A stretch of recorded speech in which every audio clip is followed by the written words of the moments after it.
Hey guys, Aaron Cybertron Zeng here, and today I'm back with another episode of Road to Ranked, where I climb the online VGC 15 ladder and provide live commentary as I go.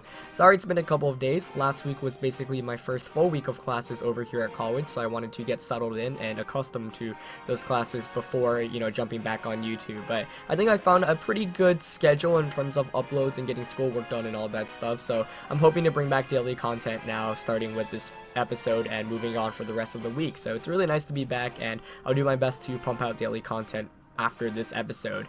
I also had some computer issues. It was running really slowly. I was causing a lot of lag when I was recording with OBS, so I completely rebooted my computer and now it's running a lot smoother and fast, so I'm really happy about that, and it should make recording a lot easier. So we're just gonna jump back onto the ladder with the world team that I featured in the last couple of episodes. That's been a lot of fun to use. We had a couple of wins, a couple of losses, so we'll see what we can do in today's episode. And as always, if you guys enjoy Road to Rank, please show your support by leaving a like in the video. I'd really appreciate it. In addition, right now it's kind of a awkward phase in the VGC season, since it is technically the VGC 26 season right now, but rules won't switch for a while, and we're currently still using the VGC 2015 rule set. So, for example, fall regionals will be played under the 2015 rule set. All the premier challenges that you guys see going around right now are under the 2015 rule set as well, which is why, I decided I'd just feature teams I like from the end of 2015. First opponent is going to be a Japanese opponent running a team of Tyranitar, I almost said Aegislash there for some reason, Togekiss, Cresselia, Landorus, Ferrothorn, and Greninja. So, kind of a tricky team here, especially with that Greninja, because I'm not entirely sure what it's running. But let's see. Swampert can put in some work here, especially against Landorus, Togekiss, and Tyranitar.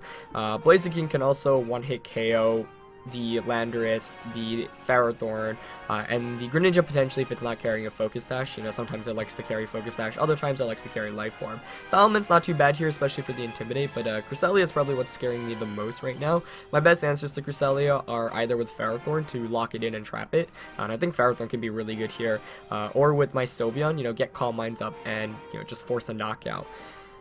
So let's see, I kind of like the idea of trapping here with Gothitelle right from the get-go, and I think I'm going to pair it up with Salamence to get an Intimidate off in case my opponent leads Landorus, Ferrothorn, or the Tyranitar.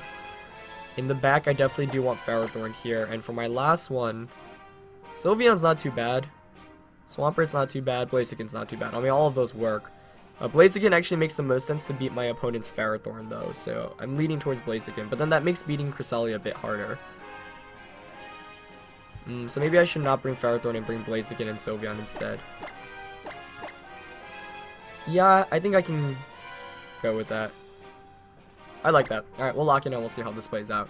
So, one of the reasons why I ended up bringing Calm Mind, Rest, Sylveon to Worlds is because a lot of the times I would be able to trap my opponent's special type attackers or get Intimidate off and shut down their physical type attackers and just get multiple Calm Minds off and then, eventually just knock them out. And it's not like Cresselia can do very much to it, but we're going to see the Landorus and the Togekiss lead here against my Salamence and my Gothitelle. So, he gets the Intimidate off first.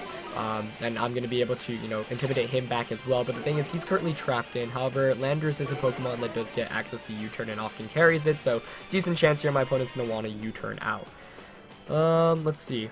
I actually don't mind bringing Sylveon in here right from the get-go. The question is, do I want a Trick Room or do I want to Protect? I could double Protect, here as well.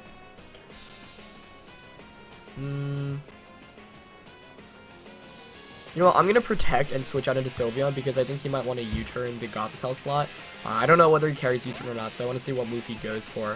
Landorus also can often carry Knockoff, especially with the Salt Vest, which was on World Champion Shoma's team. So God's going to Protect here, and I'm just going to switch out that Salamence so I can get another Intimidate off. He actually just goes straight for the Rock Slide, so we might be seeing him going for the flinch immediately. It's going to do a very good amount of damage to Sylveon, unfortunately, because of a critical hit. We also see the Dazzling Gleam come out of this Togekiss. Not the move I was anticipating. Sylveon takes that pretty well, but unfortunately, because of that critical hit, I take way too much damage. So, gonna go for the Trick Room here, and I'm actually gonna go straight for the Rest. Yeah, that crit really sucks because it means that I can't get a free Calm Mind up immediately. My opponent does have the flinch factor on his side as well. It looks like Gothitelle actually manages to avoid the Rock Slide there, which is pretty handy. Sylveon's gonna take some damage here. cuts it down to 49 HP. We do see another Dazzling Gleam come out of the Togekiss, and Sylveon is clutch enough, hangs on, gets that rest off with 6 HP, and since Rock Slide missed the Gothitelle, that means I'm guaranteed this Trick Room as well. So, really fortunate there, and you see how bulky my Sylveon is with that rest. Heals all the way back to full HP, and Gothitelle successfully sets up Trick Room. So, pretty solid start now. It was a really scary turn there just because of the critical hit, and I thought Dazzling Gleam might have been enough, but Sylveon's so bulky. So with Salamence and Blaziken in the back, I'm going to go for the Psychic here onto Togekiss. And I'm going to go for the Calm Mind here, since Rock Slide's doing not very much at -1. And I'm guessing his Choice Scarf, so I think my opponent just decided to lock himself in here. Psychic does a pretty decent amount, and Sylveon gets his Calm Mind up. So it's going to be really difficult for my opponent to shut down the Sylveon right now, since Rock Slide plus Dazzling Gleam won't be doing very much, as Rock Slide's at -1, and Togekiss's Dazzling Gleam is, doing less and less damage with Spread and with the Calm Mind. It does literally 27 damage there. Landers launches off of Rock Slide here, and this is exactly the kind of trap I would try to get on my opponent there. Unfortunately, we do see another critical hit go into the Gothitelle slot, but that's alright, as it's so bulky right now. So I took 60 damage there. I can afford to go for another Calm Mind. The question is, do I want to protect with Gothitelle here, or do I want to just attack? I think I'm going to protect here. Yeah, protect Calm Mind here.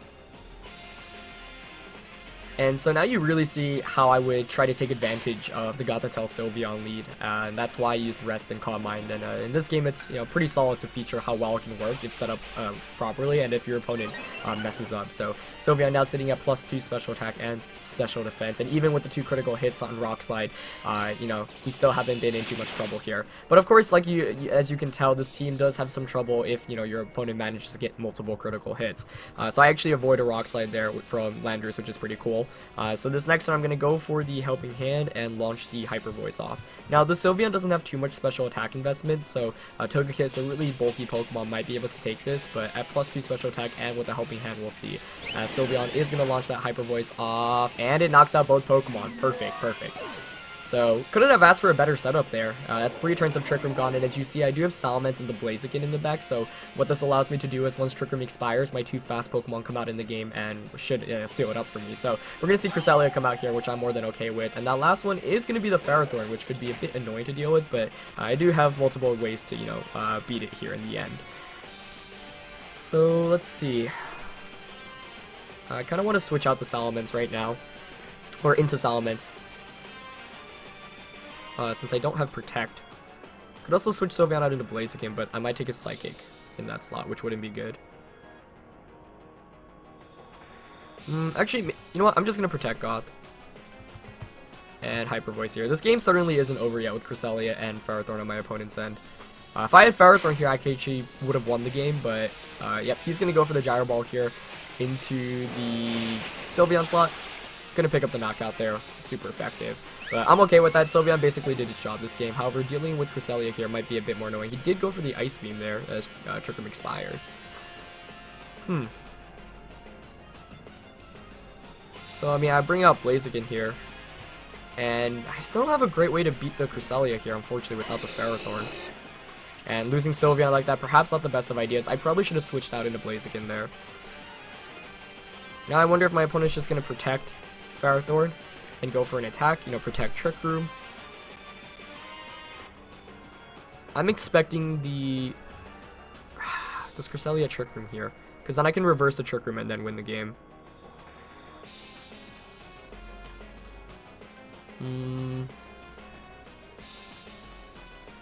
What would you do here for my opponent? Yeah, I'm going to predict the Trick Room, so I'm going to Trick Room and protect with Blaziken. And that covers all my options. If he Psychics... Oh, I guess if he Psychics and I Trick Room, I set up Trick Room for him, which would be kind of bad. But let's see if Ferrothorn protects. No! Wow, nice. Whoa, he went for the Ice Beam there. Okay. So I don't know why he went for Ice Beam, unless he doesn't have Psychic, which certainly could be a possibility. So if that's the case, then I definitely should have this game won, but unfortunately I set up Trick Room for my opponent, read a bit too much into that one, so I'm going to reverse it, I'm going to go for the Overheat, we'll see whether he actually has a Psychic or not. I'm guessing he doesn't, since he would have gone for Psychic for sure that last turn. Even if you're predicting a switch out, you can just Psychic Gyro Ball that slot. But we see the Helping Hand go into the Ferrothorn slot. Okay. And he's gonna Gyro Ball, what, Blaziken? Yep. Does a ton of damage there, actually. Blaziken does get the Overheat off. Okay, so my assumption that the Cresselia didn't have Trick Room was correct, I assume. Overheat here knocks out the Ferrothorn, and I'm going to be able to reverse the Trick Room. So that was really, really scary, but I think I should have enough firepower to finish this game up. With that being said, I'm really curious as to what Cresselia's last 2 attacks are, as Gothitelle reverses the Trick Room. So the end game can be really scary, even if you're up 4-2, since he was smart enough to bring out that Ferrothorn out against my Sylveon, but I don't think my opponent has too many resources to beat me at this point. Especially with Gothitelle still standing pretty healthy. I'm just going to go for the Helping Hand, go for a superpower to get as much damage off, and then Salamence comes in, I can just Helping Hand Double Edge for the win. So, Cresselia can be a little bit tricky to deal with, but if you play smartly enough, you know, manage your resources correctly, you should be fine, as the Helping Hand superpower there does enough, I think, to put it in Helping Hand Double Edge KO range. We'll see. We'll also see who Cresselia targets here. Yep, he does go for the Ice Beam. Targeting his partner slot, I guess, so I don't really know what he's going for here. But, yeah, unfortunately, I'm guessing this Cresselia doesn't have Psychic, and because of that, I'm going to go for the Overheat here. He has no answer, really, to the Blaziken, which made this game a lot easier. If he had Psychic, you know, the Mind Games would have been real, since he could have gone for the, as he goes for an Ice Beam here this time, and I missed the Overheat onto the Gothitelle slot, actually. So, just dragging out the game a bit longer right now, but that's fine. I'm actually going to protect here with Gothitelle and try to let my Blaziken faint so I get a free switch into that Salamence, since he has no way to really deal with Gothitelle right now, and I need to make sure I get a Helping Hand Double Edge off. But yeah, it's kind of surprising to see a Cresselia without Psychic, but multiple players have used that in the past. If you look at VGC 2013, my little brother Brendan actually won Worlds without Psychic on his Cresselia, running moves like Sunny Day and Helping Hand and Trick Room. I don't see that on this Cresselia. I do actually proc its Citrus Berry, so it's going to be able to heal back some. We'll see what move it goes for here. Nope, just going to continue launching Ice Beams off. Yep, so I'm going to get a Helping Hand Double Edge, which should be enough to knock out the Cresselia, given that my Salamence is max attack. And even if it doesn't, you know, Ice Beam knocks out Salamence, but then Gothitelle can knock out Cresselia before it should be able to knock me out. So, really scary end game there. I was not anticipating... I mean, I kind of read too much into the position and went for the... Trick Room play that turn, so that could have been really scary if my opponent did have Psychic with that Cresselia, but fortunately enough, it didn't. But like I mentioned, I am really curious as to what other moves it's carrying. We've seen Ice Beam, we've seen Helping Hand, maybe Trick Room, though it hasn't gone for one yet, since I was predicting the Trick Room. A better play I could have potentially made was switching Sylveon out into the Blaziken, just because either Blaziken or Salamence can knock out the Ferrothorn, especially with Helping Hand support. So with that, the Sylveon easily manages to beat the Cresselia, so, I had to play a bit smarter here towards the end, but the Helping Hand Double Edge is enough to knock out that Cresselia, and that's going to be enough for us to pick up a win in the first game of today's episode. So really, really fun game there, just because I was able to fully show off the rest Calm Mind Sylveon set there, especially with Helping Hand support. And Helping Hand from Gothitelle really, really came in clutch at multiple times. So my opponent kind of fell into the trap right from the beginning, since I was able to lock him in, and he didn't go for a U-turn from the beginning with Landorus. Don't know if he had it or not, but because he didn't use it, I was able to trap him right from the get-go and put on a lot of pressure with that Sylveon. Unfortunately, no flinch is coming out, and the Togekiss surprisingly only using Dazzling Gleam as well. So we're just going to look for our next game of today's episode. That could have meant staying in with Salamence would have been pretty scary, since Dazzling Gleam plus Rock Slide could have done enough to knock it out, so I'm glad I conserved it. It was really important that I had it in the late game just to do a ton of damage to Cresselia.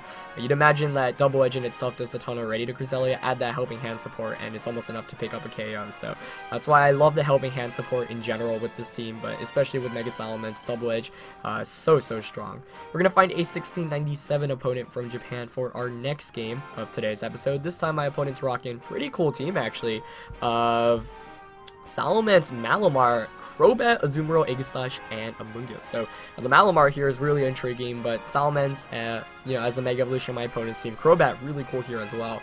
Azumarill Pokemon that's, been used on a lot of teams. Sejong Park actually brought it to the World Championships, which was, obviously pretty cool to see. But let's see, if I lead with Salamence, the attack decrease on Malamar actually becomes an increase. But his team is really physically based, so, could still be worth doing that. The main issue here is if he leads with Salamence, then Double Edge won't be a knockout there on the Malamar. But I don't know, I actually kind of like the idea of leading Salamence Sylveon here. I don't think Gotrap is too great in this match, especially with Malamar on my opponent's end, so I'm probably not going to do that. Ferrothorn is very helpful, especially against Azumarill. And I think Blaziken here is my last one. Is pretty solid when I can hit so much of my opponent's team for super effective. You know, I would like the Swampert here, but one, it's slow. Two, my opponent's team is more physically based, like the play rough from Azumarill. I assume a physical Salmon, so I'm not entirely sure. He's also got Amoonguss, which Assault Vest Swampert definitely doesn't like dealing with. So I'm going to forego bringing that, and we're going to see how this matchup ends up playing out. But I don't know. We do see actually the Aegislash and the Amoonguss coming out right from the get-go, so Blaziken in the back can definitely help me out. And in fact, actually, even Salamence and Sylveon here is a pretty solid lead matchup right from the start. First of all, you know, I'm pleased about that because I avoid the potential, avoid the potential Malamar here, so I don't give it the boost immediately, which is obviously helpful. So I could go launch a Double Edge onto the Amoonguss. He doesn't have any switch-ins to Double Edge. And the question is, do I want to Calm Mind here, or do I want to switch out? Because I could definitely switch out into Ferrothorn. I kind of want to switch out here. Or I could switch out into Blaziken. You know what? I'm going to switch out into Blaziken here. I doubt he's going to Shadow Ball the Sylveon, so Blaziken can take that Flash Cannon relatively well. So Amoonguss here I would assume is either going to protect or switch out. I'd be very surprised to see it just get knocked out by a Double Edge. But Blaziken here puts on a lot more pressure, especially against both of those Pokemon. He's going to stay in, which is even better for me because of momentum management. This means that the next turn, assuming that he protects her with Amoonguss, I get a free Double Edge into that slot. Oh, but he's just going to let me Double Edge him. Okay, that's fine. So unless he's got a Focus Sash, which he doesn't, I'm going to be able to pick up a knockout onto Amoonguss immediately, getting rid of any redirection my opponent could potentially have. Though Amoonguss was actually a very little threat, very small threat in this game. So Aegislash here is going to stance change. I'm actually curious to see who he targeted. He does go for the Shadow Ball, so smartly enough targets down the Salamence slot. That should be enough to knock me out. Great play by my opponent there to, you know, bring the game back into his favor. As it's Life Orb Aegislash as well, one of my favorite sets there. So Calm Mind could have been kind of clutch there, but didn't want to lose Sylveon or let it take too much damage right from the beginning, especially since that Flash Cannon still does around 70%. So let's see, I'm going to bring in the Ferrothorn here since I think my opponent might want to bring in a Azumarill. And Ferrothorn does pretty well against both of those Pokemon. I'll get a Leech Seed off against the, as he brings in Crobat actually. Okay, that's cool. Once you get a Leech Seed off against the Aegislash, it's really shut down. So now this is kind of tricky because of the fact that Crobat can either Brave Bird or Tailwind. Or even Super Fang Ferrothorn. Ooh, that's tricky. Super Fang into Ferrothorn plus Shadow Ball would be deadly. So this Crobat's causing a lot of issues. He could also Tailwind King Shield. For some reason, I don't think King Shield's coming out. I don't know. I really want to overheat the Aegislash and Leech Seed here. Or Gyro Ball. No, I'm going to Gyro Ball overheat. Yeah, this is a ballsy read, I'm predicting. But he's smart enough to withdraw Aegislash. Nice move there. Into Salamence. Okay, so that's his last one. So we'll see what Crobat goes for. Does he go for the Tailwind or does he just Brave Bird me? Okay, he Tailwinds at least, so at least I don't lose a Pokemon this turn, which is good. But this is a really, really good read on my opponent's end there. Playing as safely as possible, getting the Salamence in, you know, and now Salamence puts on a lot of pressure. That overheat, wow, must have been a critical hit. Not even! Did over 50%, that's crazy. And I get damage off here with the Ferrothorn, but, you know, now we do have to stall off the Tailwind, which kind of sucks. But, wow, that Gyro Ball does pretty good damage there as well. Okay, so could just double protect here. The question is whether Ferrothorn has a, or the Salamence has a fire type attack. Yeah, I'm gonna double protect this turn. Because I need to figure out my opponent's moveset. I need to figure out whether Salamence is special, physically based. Yeah, if he's got Hyper Voice, that can also be kind of annoying. Yeah, the thing about Crobat is it's really good just because it's so fast, so very few Pokemon outspeed it unless you have a Choice Scarf, and I don't have a Choice Scarf user on this team. So perhaps Gothitelle actually wouldn't have been a terrible Pokemon to use, but I'm gonna go for the double here. He does go for the Super into Ferrothorn and the Hyper Voice. Okay, so he's carrying Hyper Voice here. That's good to know. Unfortunately, Blaziken won't be able to take that Hyper Voice. So, could switch out into Sylveon. Do I want to Leech Seed here? Or just attack? I don't think Gyro Ball has enough firepower. Oh, he does have Tailwind set up. You know what? I'm just going to Gyro Ball into Salamence. switch out into Sylveon. Let's see. If I can knock out that Salamence, that would be great because it prevents him from one-hit KOing my Blaziken, though Crobat might have Brave Bird as well, so we'll see. Okay, he's going to go for the Super Fang here onto Ferrothorn. But the Iron Barbs there actually get some nice damage there. I don't think Hyper Voice will be enough to knock me out here. Ferrothorn's really bulky. Yeah, hang on with 28 HP, nice. So let's see, is this enough to knock out Salamence? Unfortunately not. That's tricky, that's tricky. But I don't think he has enough to knock out the Sylveon here either. Well, it's going to be close. 63. Yeah, I don't think he'll have enough. Even with the Super Fang combination. Maybe Leech Seed would have been a better play there just for the recovery. I think I have to protect Hyper Voice here. I could rest actually. Do I want to rest?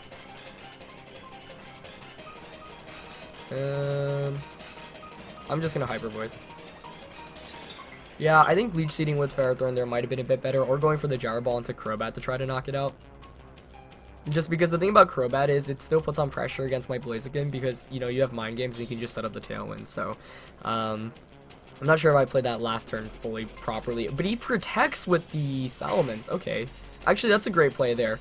Predicting Protect from Ferrothorn, presumably. And I'm guessing he's going to go for the Super Fang here onto the Sylveon. Yeah. Oh, that was such a good read by my opponent. So Hyper Voice here, unfortunately, isn't going to do very much. So I was really trying to pick up the knockout there onto Salamence, but didn't get it there. Unless Ferrothorn can hang on from a Hyper Voice here, Tailwind expires. So now you Hyper Voice. And probably just Super Fang Crobat. So if he misses Super Fang, I win the game, I think. He also hasn't revealed Brave Bird, and you would think Brave Bird would be the better play to go for here. Yeah, I guess I'll Gyro Ball into Crobat. I should have predicted the Protect there from Salamence. That could have been easily preventable. If I just went for the Gyro Ball into Crobat, I think I could have won this one. Okay, he goes for Super Fang. Nope, no miss, unfortunately. Gets that Super Fang off against the Sylveon. Hyper Voice. Is it enough to knock out Ferrothorn? Let's see. Ah, Ferrothorn faints. Very well played by my opponent. Now all he has to do is just Tailwind and Hyper Voice. And he should have this game won. That was really tricky. Yeah, it basically came down to actually Salamence protecting there and me not Leech Seeding. I think Leech Seed would have actually been the play just because that way I heal so much back every turn instead of Gyro Balling into the Salamence. So I don't really have any option here. He's got this game won. Yeah, he's just going to go for the Tailwind, and, I mean, yeah, there was really nothing I could have done other than getting, like, 3 Protects off in a row, but I wasn't going to go for it. Yep, so we do see the Hyper Voice come out, and that knocks out Blaziken. So my opponent choosing to go for the Special Salamence, I don't know, maybe he had Double Edge, but really, really nicely played there, especially towards the end, and that Crobat basically putting in a ton of work right from the start. So ultimately, if I actually brought Swampert, like, that's something I should have identified in Team Preview, that Swampert would have been really, really good in this match if I knocked out Amoonguss, because I guess the Azumarill was really scaring me as well, the Malamar, but he ended up bringing Pokemon that were all pretty weak to Swampert, especially with the special type attacks there on the Salamence, so Swampert there definitely could have put in a lot of work, and Sylveon ultimately not too great there, but it was a good call on my opponent's end because he saw that Malamar probably wasn't the best Pokemon to bring, so if I could have played that match a bit differently, I probably would have gotten something like Swampert, Salamence, Swampert as my leads, and in the back Blaziken and Ferrothorn. I think that would have made a bit more sense, but, you know, that's the adjustments I would have made in a best of 3, whereas in a best of 1, I was just too scared of the Malamar, and I was trying to, you know, see if I could pull something off with the Azumarill, or the Sylveon, excuse me. So another move I could have done was Calm Minding right from the first turn with the Sylveon, just to put on more pressure, especially since I should have predicted the Shadow Ball target there onto the Salamence, but a lot of lessons learned there. Definitely wasn't a perfectly played game, but I think my opponent played his team better than I played mine, and really, really well done on his end. So it's going to be another 2 games for you guys today with the Worlds team. Hope you guys enjoyed this one. Really did enjoy both of the games. As always, leave a like if you enjoyed them, and I'll see you guys hopefully tomorrow. Alright, peace.